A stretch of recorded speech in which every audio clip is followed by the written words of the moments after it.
Admission English medium स्कूलमध्ये घालू.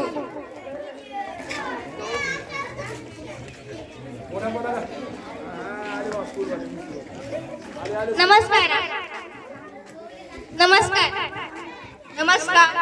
आम्हाला आमच्या मुलांना इंग्लिश स्कूलमध्ये पाठवायचं आहे. बरं, काय आमच्या शाळेचे काय नियम आहेत? डोनेशन 50,000 रुपये. डोनेशन एवढा महाग नको नको. द्यावेच लागेल. वार्षिक स्नेहसंमेलन 3,000 रुपये. बापरे, एवढं महाग, नको. द्यावेच लागेल. गणवेश स्टेशनरी 10,000 रुपये. गणवेश एवढा महाग नको. द्यावेच लागेल. स्पोर्ट्स पिकनिक 10,000 रुपये. इथे तर सगळं महागच मिळते. नको. त्यापेक्षा आपण जिल्हा परिषद शाळेमध्ये जाऊ. हो, चला.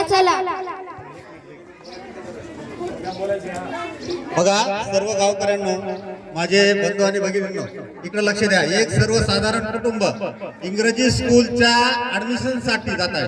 त्यांची परिस्थिती नाही तरी सर्व आपल्या आजूबाजूचे करतात म्हणून आपणही त्या शाळेला प्रवेश घेण्यासाठी एक कुटुंब गेलेलं आहे. पण त्या ठिकाणी त्यांच्या प्रवेशापासून तर पुढील शिक्षणासाठी किती खर्च येतो, प्रत्येक वर्षी कमीत कमी 1 लाख. त्यांच्या रिक्षेला इथून परभणीला जाण्यासाठी रिक्षा लावा लागतो. त्या रिक्षामध्ये जाताना एवढी ट्रॅफिक आहे. आपलं मूल आपण त्याच्या ट्रॅफिक मध्ये चांगल्या लोकांना सुद्धा वाहनाचे ऍक्सिडेंट होत आहे. या ठिकाणी सुरक्षित शाळा आपली जिल्हा परिषद शाळा. आपण का बरं या शाळेकडे वळत नाही? आता बघा, हेच कुटुंब इकडे गेलं. इकडे सगळं महागडं शिक्षण आहे. फक्त मुलं दिसायला अपटुडेट दिसतात, इन करणार, बोर्ड सॉल्व दिसलं की आपल्याला वाटतंय आपला मुलगा खूप कलेक्टर झाला काय.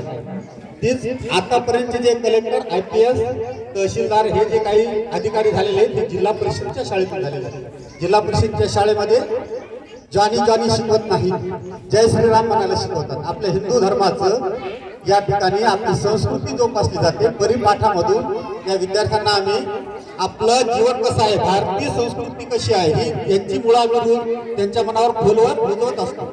आणि ही संस्कृती आपल्याला काम येते. तुम्ही बघा, आता बाहेरच्या देशात इंग्रजी स्कूल शिकणारे आई वडिलांना विसरून जातात, पण आपल्या जिल्हा परिषदच्या शाळेतले विद्यार्थ्यांना आपण सगळ्यात मोठे आपला देव म्हणजे आई आणि वडील हे शिकवतो. तुम्हीच विचार करा की जिल्हा परिषदला पाठवायचं का इंग्रजी स्कूलला पाठवायचं.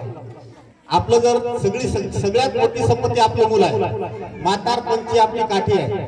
तो जर जिल्हा परिषद शाळेत गेला तर तो आपल्या गावचा सुजाण नागरिक, देशाचा नागरिक आणि आपल्या घरच्या म्हाताऱ्या आई वडिलांचा आधार होईल.